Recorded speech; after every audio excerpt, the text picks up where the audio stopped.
important. You see how that look? You don't want that in your pot. That's too greasy. That's too oily. Because if you cook with all this fat, then your pot is going to be greasy and oily, and you just have extra fat. You don't need that. So I remove it. Now, as you can see here, right now, I have about a half a pound, roughly about a half a pound of oxtail.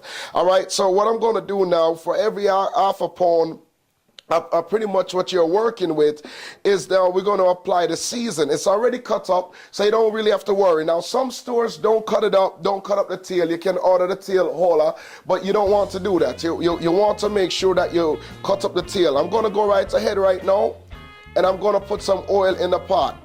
All right, because I want this oil to be right. Because what we're focusing on doing right now, we are going to brown the oxtail, so this way we can get a much nicer, richer, and better taste of the oxtail. Now, I haven't seasoned it yet, but I'm going to season it now. So I'm going to give you an idea. For about a half a pound of oxtail, this is what we're going to do. All right, we're going to put now probably about, I would say, 2 to 3 teaspoon of the paprika powder. All right, this is a dry powder, so we're going to put at least about that. All right, and then we're going to put some of the garlic. Now, again, about 2 to 3 teaspoons of the garlic. Or you could just do maybe 1 teaspoon of the garlic. It's really up to you. And once this food starts to really cook, you're going to taste what more flavor you would like to put in there. So, but right now I'm just practicing probably, of the all-purpose season, which is more like a Larry season powder. I'm just going to put maybe like, maybe just a teaspoon, that's it, or, 1.5 teaspoons. You don't really need a lot. The same thing with the black pepper. I'll probably just put like a teaspoon, or half a teaspoon of black pepper. Again, this is as much as you need. I'm only working with a half a pound of oxtail, so it's absolutely important. Now, the next thing I'm going to do, I'm going to put some pimento seed. Here's a pimento seed that's in my hand. I'm going to use this pimento seed because the pimento seed, it gives our dish a real nice flavor. So these are just the basic ingredients, And like I said, there are other ingredients that you could put in the oxtail if you want. But I'm going to say that if you just use these basic ingredients, you're able to get the richest and the best taste possible. You just have to make sure you put just the right amount. All right, so pretty much I have all of that season on the oxtail. So that's good, and that's ready to go. The next thing we're going to do now, we're just going to cut up some onion and some herbs, just to make it right. All right.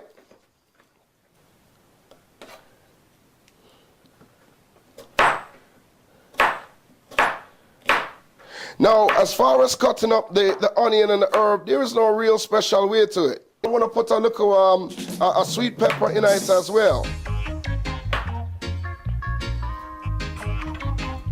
All right, make sure you don't put the seed up the sweet pepper. You don't have to do that, but just simply cut it up just like this. Again, it doesn't really matter how you want to cut it up. You could do it big, you could do it small. However, some people like their seasons, their herbs to be diced pretty big so that they can enjoy it better.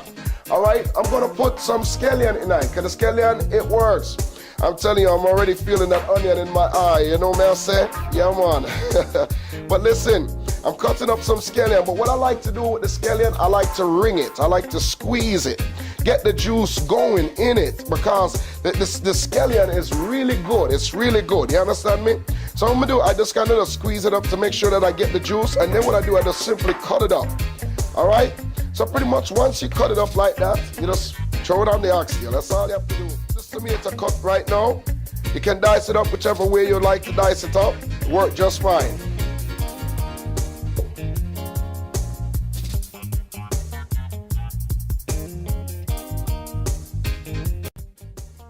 All right. So right now, and then the next thing I'm going to do, I'm going to put just a little bit of thyme.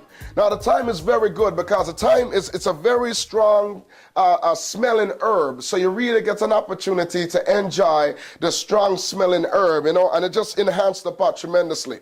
Now pretty much all of our dish, we always spend time to put thyme in pretty much in all of our dish because it just really works. Right, so what you're doing now, you're gonna rub the season, the thyme, the onion, the herbs, everything in. You're just gonna rub it right in. Make sure that it's rubbed in properly. Now, in order for you to get the best tasting oxtail, Sometimes, you know, you have to season this maybe a day ahead of time, you know, or maybe 2 days. You know, some people even make it stay even for 1 week. It's really up to you how long you want it to stay. All right, so it's really up to you. But if you want to get a real rich, good taste, you want the season that you just put in it to be inside the meat. Sometimes you have to just make it soak. You understand? Make it marinate. And then now when you get ready for cook it, it just finger licking good. It just right, just the way you would like it, you know. So this is pretty much seasoned. And so I'm just going to go right ahead right now. And I'm going to put this in the pot. All right, make sure that the oil is hot. You know, this oil here, it come like it's still a weight upon me, you know. But you see how it looks in there? It looks really good, look really nice. Turn up that stove a little bit. Now what we're going to do, we're just going to focus in on just getting it brown just enough.